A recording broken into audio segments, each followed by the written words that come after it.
तत्व नहीं पड़ा है। केतकी हंस रही है, केवड़ा हंस रहा है, चंपा हंस रहा है। दुनिया के लोग जिस पर हंसते हैं, दुनिया के लोग जिस पर उंगली उठाते हैं, दुनिया के लोग जिससे नफरत करते हैं, मेरा महादेव उससे प्रेम करता है, मेरा महादेव उसको प्यार दे दिया धक्का। दुनिया के लोग जिससे नफरत करते, दुनिया के लोग जिसको धिक्कार देते हैं, धतूरे को कौन पूछे, कांटे वाले पौधे को कौन पूछे, कनेर को कौन पूछे? कोई पशु पक्षी नहीं खाता कनेर को। विष भरा, आंकड़े में विष भरा, मंदार में विष भरा है। समी के पत्ते कांटों में पैदा होते हैं, बेलपत्री का पत्ता कांटों में पैदा होता है। सब में कुछ ना कुछ दोष है, फिर भी मेरा महादेव उनको स्वीकार करा हुआ है। मेरा महादेव उसको स्वीकार, दोष है, वो दोष दुनिया को दिखता होगा। लोग कहते होंगे बेलपत्री में कांटे हैं, समी के पत्ते में कांटे हैं। लोग कहते होंगे कनेर जहरीला है, शंकर जी को चढ़ाना नहीं चाहिए। धतूरे में कांटे हैं, भांग में ऐसा है, उसमें ऐसा है। दुनिया के लोग इनमें दोष देखेंगे, पर मेरा महादेव दोष में भी कुछ अच्छा देख लेता है। नारद जी ने देखा, सब हंस रहे थे। कनेर के पुष्प को नारद जी ने तोड़ा। तोड़ते तोड़ते आकाश मार्ग से नारद जाते जाते उस कनेर के पुष्प को एक कैलाश की शिला पर रख दिए। कैलाश की शिला पर वो कनेर का पुष्प रखा था, उस कनेर के पुष्प को भृंगी ने उठा लिया। भृंगी ने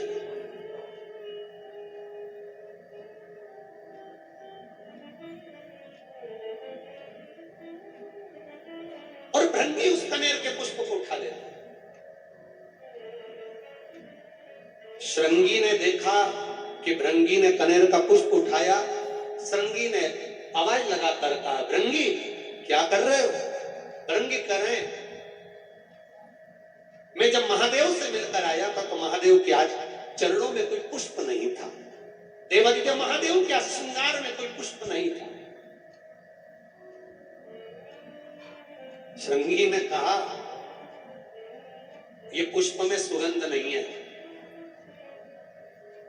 इसीलिए इसको कोई देवता स्वीकार नहीं करते। भृंगी ने कहा, शमशान की राख मनुष्य के कपड़े पर लग जाती है तो मुर्दा जलाकर आने के बाद नहाना पड़ता है। वो शमशान की राख महादेव पर चढ़ जाती है तो वो भी पैकेट में बंद होकर लाखों की बिक जाती है।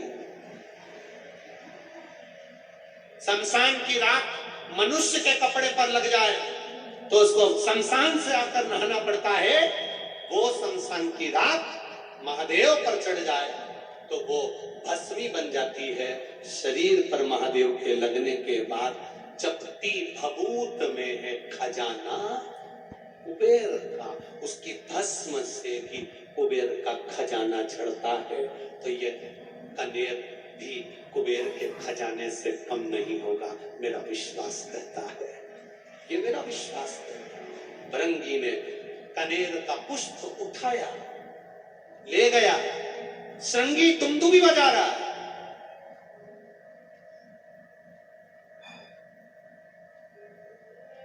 श्रृंगी दुमदुमी बजा रहा है। देवी भागवत कह रही है,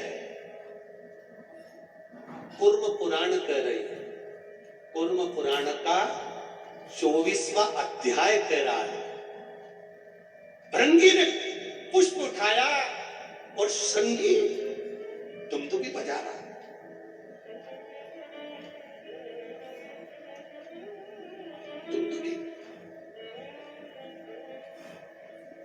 अब जैसी दुमदुमी बजना चालू हुई तो पूरे कैलाश में चर्चा हो गई। ऐसा लग रहा है कि कुछ जरूर हुआ है। इतनी दुमदुमी बज रही तो जरूर कुछ हुआ है। अब हुआ क्या है पता करो। माता पार्वती जी ने गणेश जी को भेजा, माता पार्वती जी ने कार्तिकेय को भेजा। माता पार्वती जी ने जब गणेश कार्तिकेय को भेजा तो गणेश जी महाराज ने अपनी सूंड में जल भरकर ऊपर की ओर फेंका। देवताओं को लगा जरूर कोई बात है।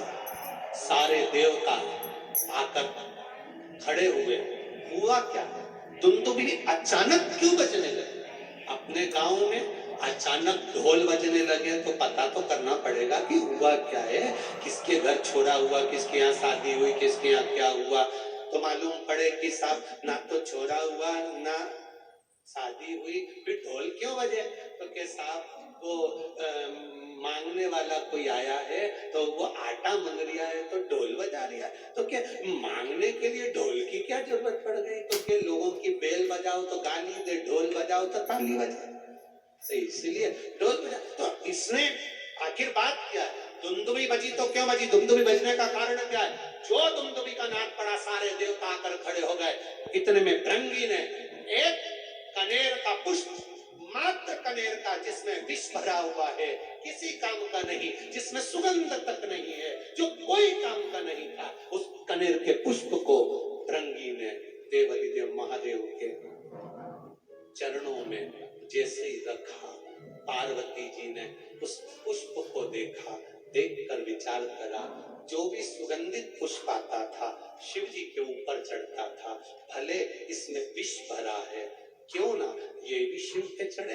पार्वती जी ने उठाकर शंकर भगवान के कानों में उस पुष्प को लगा दिया। कनेर का वो फूल आज भी शंकर भगवान के फोटो में, पुराने फोटो में, पुराने चित्र में शिव जी के कान में लगा हुआ। कभी कभी किसी ने दर्शन करा है किसी ने ऐसा दर्शन कि शिव जी के कान में कनेर का फूल लगा हुआ देखा होगा? तब पार्वती जी ने कानों में उस पुष्प को लगाया। देवाधिदेव महादेव नेत्र बंद कर स्मरण करते हुए देख रहे हैं। देवता खड़े होकर अपने आप को विचार कर रहे हैं कि ये पुष्प शिव जी पर कितना सुशोभित हो रहा है, ये पुष्प हमको भी मिलना चाहिए। भगवान शिव ने नेत्र खोलकर कहा, ये मुझ पर चढ़ा है, देवताओं को भी प्रिय लगा है, सभी देवताओं को कनेर का पुष्प समर्पित होगा और वो कल्याण करने वाला। महाराज